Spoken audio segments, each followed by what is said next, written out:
नाशिक महानगरपालिकेच्या आयुक्त मनीषा खत्री आणि उपायुक्त सुवर्णा दखणे यांच्या आदेशानुसार पंचवटी विभागात अतिक्रमणाविरोधात विशेष मोहीम राबवण्यात आली आहे।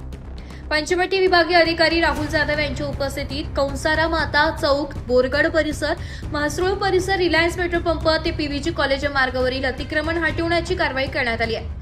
या मोहिमेदरम्यान रस्त्यालगत उभारण्यात आलेल्या टपऱ्या, हातगाड्या आणि अन्य अतिक्रमणे हटवण्यात आली आहे। कारवाईत 4 चाकी हातगाड्या, टपाचे हातगाडे, टपऱ्या, लोखंडी टेबल, लोखंडी पिंजरे, प्लास्टिक खुर्च्या, प्लास्टिक ट्रक, प्लास्टिक स्टूल तसेच इतर साहित्य जप्त करण्यात आले। जप्त केलेले सुमारे 2 ट्रक साहित्य आडगाव येथील महापालिकेच्या गोदामात जमा करण्यात आले। या कार्यवाहीवेळी नगरसेवक प्रवीण जाधव, रुपाली नन्नावरे, रंजना भानसी आणि दीपाली गीते उपस्थित होते।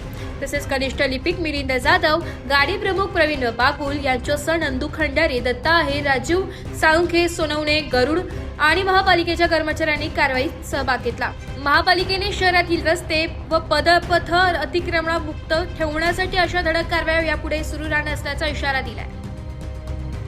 ब्युरो रिपोर्ट, नाशिक लोकशाही न्यूज, नाशिक।